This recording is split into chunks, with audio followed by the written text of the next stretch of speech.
Hello friend, मैं योगेंद्र और आप देख रहे हैं इसका योग ज्ञान। फ्रेंड्स, आज हम सीखेंगे सेल्फ और सेल्फ्स वाले प्रोनाउन के बारे में।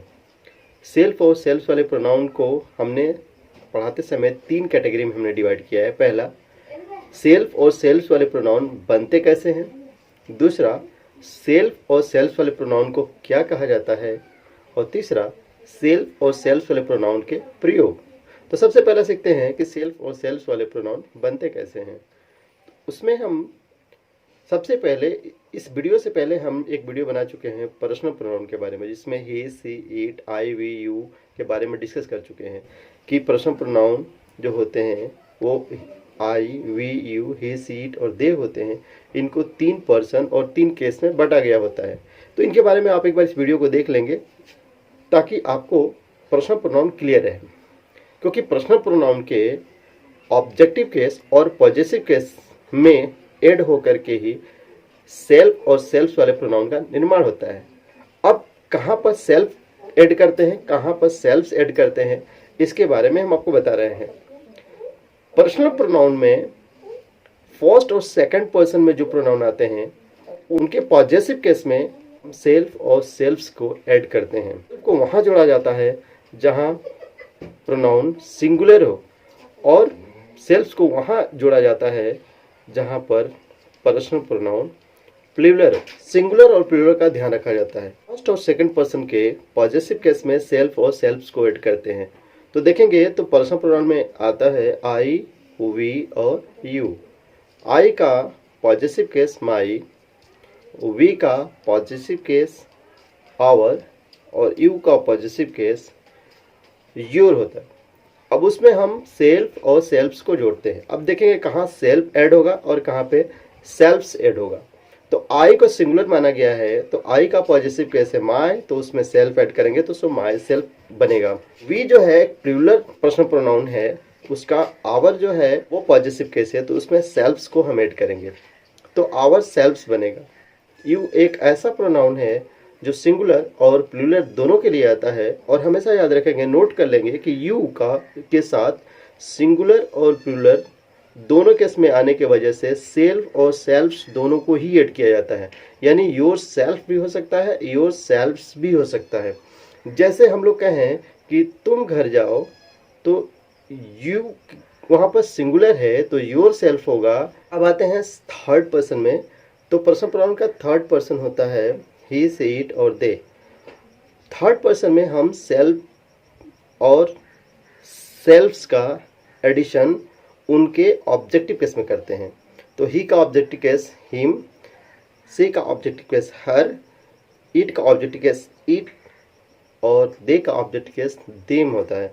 उसमें ही हम ऐड करते हैं सेल्फ और सेल्फ्स को, और ध्यान रखते हैं कि जब प्रोनाउन सिंगुलर होगा तो सेल्फ को ऐड करेंगे, और जब प्रोनाउन प्लूरल होगा तो सेल्फ्स को हम ऐड करेंगे। तो ही के साथ हिम ऑब्जेक्टिव केस है, तो हिम ही जो है सिंगुलर है, इसलिए उसमें सेल्फ ऐड करेंगे तो हिम सेल्फ बनेगा। सी में सेल्फ जोड़ेंगे तो हर सेल्फ बनेगा। इट के लिए इट ऑब्जेक्टिव केस है तो इट सेल्फ, और दे का ऑब्जेक्टिव केस है देम, तो देम में हम सेल्फ्स जोड़ेंगे, क्योंकि देम दे जो है प्लूरल है, उसमें सेल्फ्स ऐड करेंगे। और इस तरीके से सेल्फ और सेल्फ्स वाले प्रोनाउन बनते हैं।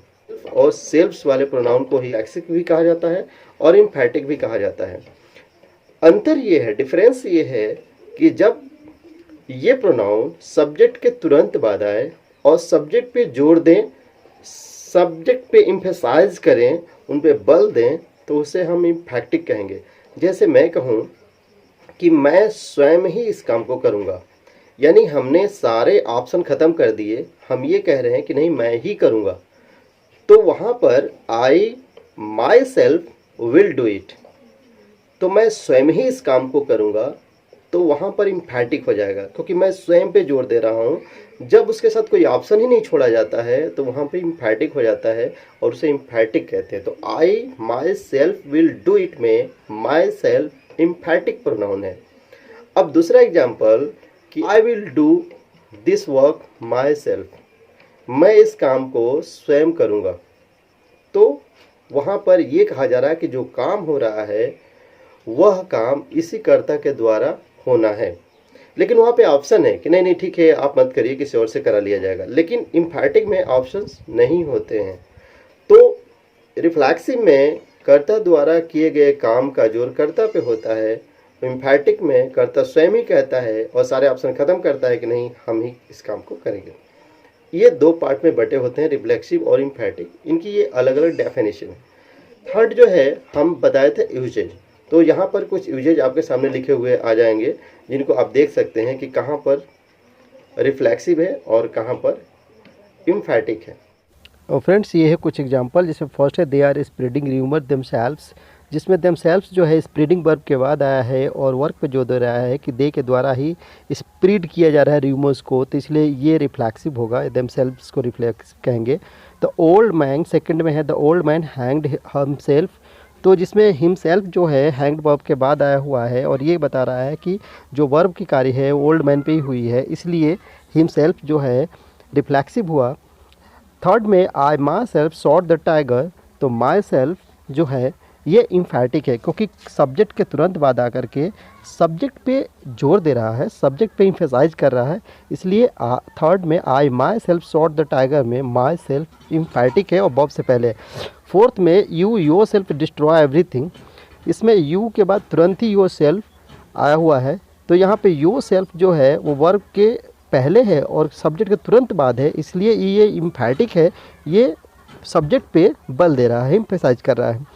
फिफ्थ में है you are making a mistake your selfs, तो इसमें योर सेल्फ्स जो है मेकिंग अ मिस्टेक वर्ब के बाद आया हुआ है और ये बता रहा है कि जो मिस्टेक हो रही है वो इसी सब्जेक्ट के द्वारा हो रही है, यू के द्वारा, इसलिए योर सेल्फ्स जो है ये रिफ्लेक्सिव है।